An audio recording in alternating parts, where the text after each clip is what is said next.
कि 9 महीने किसानी आंदोलन को दिल्ली में हुए और पिछले 22 जनवरी से भारत सरकार ने बातचीत बंद की। हमने बार बार ये कहा कि अगर ये पार्टी की सरकार होती, ये किसी भी पार्टी की सरकार देश में होती, वो जरूर बातचीत करती। ये सरकार है मोदी सरकार, और मोदी सरकार को चलाती है कंपनियां। ये बड़े घरानों की पार्टी की सरकार है, बड़े लोगों की सरकार है, और इसीलिए भारत सरकार किसानों से बातचीत करने को तैयार नहीं है।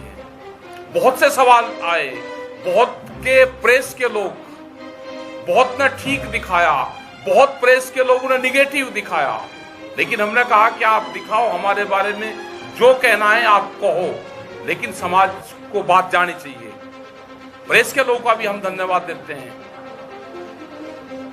इलेक्ट्रॉनिक मीडिया, प्रिंट मीडिया, और वो पूरे देश भर की कहीं के भी अब अपनी भाषा में उन्होंने इस आंदोलन को दिखाया, अब अपने विचार से उसको दिखाया। लेकिन किसान की क्या गलती है?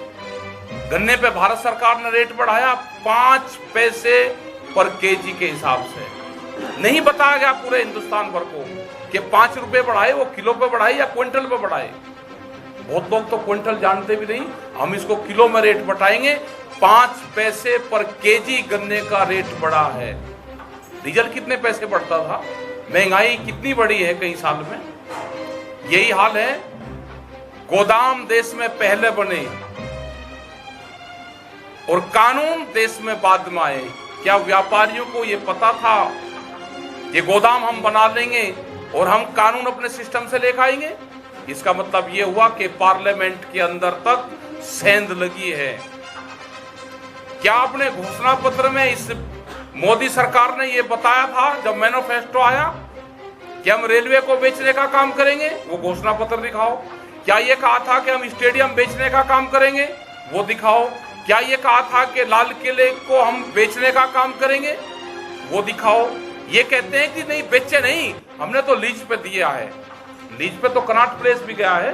कनॉट प्लेस गांव के लोगों की जमीन पर बना, उनकी दुकानें वहां पे हैं, आज भी वो गांव वालों की दुकानें हैं। क्या लीज पे गई हुई चीज कोई छूट सकती है? 8 महीने में कोई किराएदार मकान माजा वो नहीं छोड़ता। क्या जो बच्चों के स्टेडियम है उनको बेचने का प्रक्रिया चल रही? 3 कानून से अलग भी ये आंदोलन देश बचाने का आंदोलन है। ये आंदोलन ये नहीं कि अगर पंजाब के लोग आगे, अगर सरदार और सिख समाज के लोग आगे तो आप उनको खालिस्तानी कहोगे? अगर मुस्लिम समाज के लोग आगे तो उनको पाकिस्तानी कहोगे? अगर पश्चिम उत्तर प्रदेश हरियाणा के लोग आगे तो उसको आप जाटलैंड के लोग बताओगे? तो ये तो देश में चलने वाला है नहीं। जो तरह तरह की ये सरकारें तोड़ने का काम करती है, इसको देश को बेचने का काम कर रही है। ये लड़ाई उस नौजवान की भी है जो प्रधानमंत्री ने कहा कि हम हर साल 2 करोड़ नौकरियां देंगे। वे 14 करोड़ नौकरियों का सवाल है। ये उनका भी है कि जो रेलवे को बेचा जा रहा है, आधी नफरी उससे खत्म करी जाएगी। रेलवे के रूट इसलिए बंद हैं कि रेलवे के रूट बिकने के लिए तय हो रहे हैं, और जोन से भी रूट और रेल बिकती रहेगी, कंपनी को जाती रहेगी, उस रूट को खोलते रहेंगे। स्पेशल ट्रेन के नाम पे 55 गुना रेट। ये तो गरीब की रेल थी। भारत पेट्रोलियम वो बेच दिया। विशाखापट्टनम में एक विशाखापट्टनम स्टील प्लांट जो 6 गांव के लोगों ने 22,000 एकड़ जमीन free of cost the. Free of cost 22,000 एकड़ जमीन। उस प्लांट की कीमत आज 3.5 से 4 करोड़ 4.5 लाख करोड़ रुपया है, और उसको 14,000 करोड़ रुपए में बेचा जा रहा है। अडानी का जाएगा। क्या पूरा देश को अडानी के गिरवी रख दिया गया? ये लड़ाई वैचारिक क्रांति है। 3 कानून तो सरकारों को वापसी लेने पड़ेंगे। एमएसपी पे गारंटी कानून बनाना पड़ेगा। खाली अकेले पंजाब और हरियाणा में कहते हैं कि आपको तो बिकता है एमएसपी पे, नहीं बिकता इनका भी। जो मंसूरी धान बिहार से, पूर्वांचल से उत्तर प्रदेश और उनसे धान की खरीद होती है, सस्ते में 800 से 1000 रुपए क्विंटल धान की खरीद होकर पंजाब हरियाणा में बिकता है, वो किसके नाम पर चढ़ता है? यहाँ के भी किसानों का धान गेहूं सस्ते में खरीदा जाता है, कंपनियां खरीदती है और किसानों को बहुत भयंकर नुकसान है। इसलिए तो हमने कहा कि एमएसपी गारंटी कानून आप लिख कर दो। प्रधानमंत्री ने कहा कि 2022 में आमदनी दुगनी हो जाएगी। हम भी प्रचार करेंगे, हम भी प्रधानमंत्री का प्रचार करेंगे, आमदनी 2022 में दुगनी होगी। हम अपनी फसलों को दुगने रेट पे 1 जनवरी से बेचेंगे, उसका इंतजाम सरकारें कर लेना। हम भी प्रचार करेंगे प्रधानमंत्री का, दुगनी आमदनी हो जाएगी। 3 महीने की बात रह रही, उत्तर प्रदेश में, उत्तराखंड में, पंजाब में, यहाँ पे प्रधानमंत्री ने कहा, देश के प्रधानमंत्री ने। या तो इनके लोग ये बताएंगे कि प्रधानमंत्री झूठ बोल रहा है। तो ये हालात हैं आज देश की। कैमरा और कलम पे बंदूक का पहरा है। कैसे प्रेस के लोग अपने आप को, संस्थाओं को बचा के खबरें छापते हैं, मतलब बंदूकों के साए में जीने को मजबूर हो गया। ये खालिस्तानी कहते हैं, हम कहते हैं ये सरकारी तालिबानियों की सरकार है, सरकारी तालिबान है ये। जिस तरह से ये बंदूक की ताकत पे, देश पे कब्जा करना चाहते हैं, पूरे संसाधनों पे, देश की सब एजेंसियों पे कब्जे हो गए। तो अब यूथ को जागने की जरूरत है, किसान को जागने की जरूरत है, जागने की जरूरत है। जो वनवासी लोग हैं, जो जंगलों में निवास करने वाले लोग हैं, जो आदिवासी लोग हैं, जो भूमिहीन किसान हैं, अभी दूध का एक एग्रीमेंट होने वाला। अमूल जैसी कंपनी ने यह कहा कि अगर 10 रुपया लीटर हमको भारत सरकार सब्सिडी देगी तो हम इस कंपनी को बचा सकते हैं। अमूल जैसी कंपनी 10 रुपये सब्सिडी मांग रही है, तो आम किसान का क्या होगा?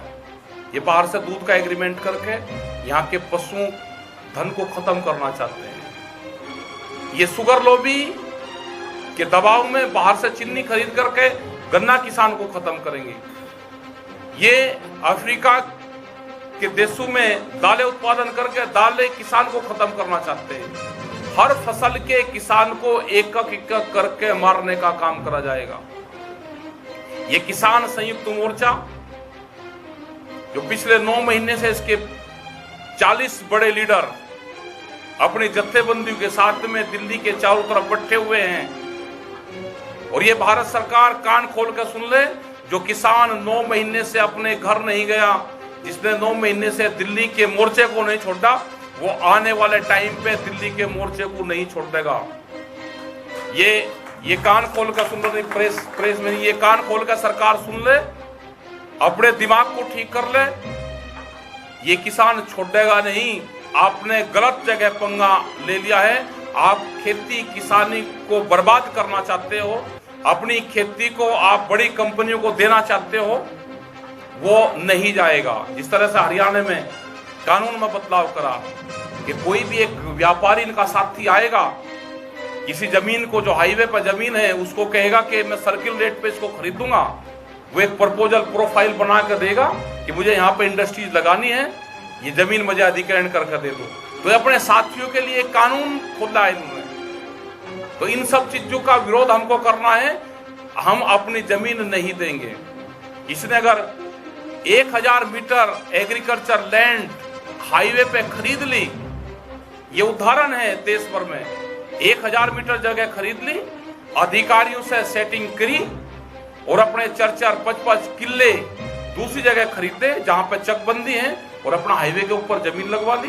तो ये जमीन लूट का जो षड्यंत्र रचा गया है, इससे बचना होगा, और बचा जाएगा आंदोलन से। शांतिपूर्ण तरीके के आंदोलन हमारे चलेंगे। हम पूरे देश भर में जाएंगे, इनकी जो कार्यगुजारी है उसको बताएंगे। 5 सितंबर की बड़ी पंचायत मुजफ्फरनगर में है, उस पंचायत में घोषणा करेंगे। हम यहाँ पे वहां का बुलावा देने आए हैं, पंजाब हरियाणा की यूनिट को, चंडीगढ़ के यूनिट को, यहाँ पे सब लोग हैं, उनको यहाँ पे बताना है। चंडीगढ़ के अंदर से भी यहाँ पे बसों की व्यवस्था, जो लोग शहरों में रहते हैं, निर्मल जी हैं हमारे, ने कहा कि बसें लेकर हम भी जाएंगे, तो सब लोग आपस में कांटेक्ट कर लें कि कहाँ कहाँ से बसें जाएंगी, कौन कौन लोग जाएंगे, उनकी मॉनिटरिंग कौन करेगा, शांतिपूर्ण तरीके से लोग आए, व्यवस्था बना के रखें। बहुत बसें जाएंगी आपस में, पता भी नहीं कि इस आंदोलन को कौन कौन सहयोग करता है। बाहर के लोग, अमेरिका से वीडियो आई, वहां के किसानों की आई, क्योंकि किसान संगठन हमारा 73 देशों में काम करता है। उन्होंने कहा कि हिंदुस्तान के किसानों को सलाम है, अपने आंदोलन को जारी रखें। हम कंपनियों के चुंगल में फंस के हम बर्बाद हो चुके हैं, और आज यहाँ पे कोई किसान ऐसा अमेरिका में नहीं है जो कंपनियों से मुकाबला कर सके। हिंदुस्तान के किसानों को, पूरी दुनिया के किसानों को बचाना होगा, यह अमेरिका कह रहा है। फ्रांस, इटली, सब जगह से लोग मैसेज करते हैं, लोग इस आंदोलन के साथ में हैं। जो हमारे परिवार के लोग वहां पर रहते हैं वो इस आंदोलन के सब साथ में हैं। तो आप सभी प्रेस के लोगों से कि अपनी जो जीविका है, अपनी जो पत्रकारिता है, आप पे आंच ना आए, अपनी उसको बचाते हुए आप इस आंदोलन में अपना साथ दें। देश को बचाने में आपका भी एक बड़ा योगदान है, आप उसमें इस देश को बचाने का योगदान करें। यह आंदोलन खाली 3 कानून का नहीं रहा, अब देश बचाने का आंदोलन है। ये लड़ाई हमारी जारी रहेगी, और किसान संयुक्त मोर्चा और समस्त संगठन इस आंदोलन की अगुवाई कर रहे हैं। इस आंदोलन के नेता, इस देश का किसान, मजदूर, महिलाएं, भूमिहीन किसान, सब इस आंदोलन के लीडर हैं। ये एक वैचारिक क्रांति है, और जब भी दुनिया में वैचारिक क्रांति आती है तो वो परिवर्तन करती है। यह आंदोलन जब तक चलेगा जब तक गोदामों के ताले नहीं खुलेंगे, ये अनाज गोदामों में बंद नहीं होने देंगे, गरीब की रोटी तिजोरी में बंद नहीं होने देंगे। होटल के बाहर लेटा हुआ भूखा आदमी, अगर उसकी जेब में पैसे नहीं है तो ये नहीं कह सकती सरकार कि इसको भूख नहीं लग रही। भूख उसको है, लेकिन उसकी जेब में पैसे नहीं है। रोटी बाजार की वस्तु ना बने, रोटी जरूरत की वस्तु बने। यह आंदोलन जब तक जारी रहेगा, जब तक सरकारें इन सब मुद्दों पे बातचीत करके समाधान नहीं करेगी। देखो, ये जो संस्थाएं बिखरी है, और जो ये सरकार कहती है कि हम इनको लीज पे दे रहे हैं, क्या देश आजादी के बाद में कोई और सरकारें आई नहीं कि इस पूरे देश को लीज पे दे देती? क्या पार्लियामेंट भी लीज पे जाएगा क्या? भाई पार्लियामेंट भी अगर लीज पे जाना हो तो भाई उसको भी दे दो। पहले पार्लियामेंट को लीज पे देने की शुरुआत करो। अरे यूपी में भाई इनका इलाज करेंगे, इसका इलाज है, सरकार का इलाज है गांव में इनको इलाज करेंगे। इनका कोर्स होगा 3 साल का। इनके है दिमाग की बुखार, 3 साल में ये ठीक हो जाएंगे। और हमारा इलाज है पार्लियामेंट में और विधानसभा में। हमारा इलाज वहां पर होता है, किसान का इलाज, हम अपना इलाज वहां पर करवाएंगे। हमें जाने नहीं देते, ये गांव में जा रहे, हमने इनके खुली छूट कर दी, आप गांव में आओ। प्रधानमंत्री का जो प्रचार उनका था, आप भी करो, हम भी करें, क्या दिक्कत है भाई? सबके सामने प्रधानमंत्री ने कहा कि 2022 में आमदनी दुगनी हो जाएगी। हम भी कह रहे, ये भी कहें, प्रचार करें ना, ये भी हम तो नहीं कहीं उसका कर रहे। वो कहते हैं प्रधानमंत्री हमारा है, हम भी कह रहे कि प्रधानमंत्री तुम्हारा है, करो प्रचार, और हम भी करेंगे, क्या दिक्कत है इसमें? जो भी 1 जनवरी से फसल बिकेगी वो दुगने रेट पे बिकेगी, क्या दिक्कत है?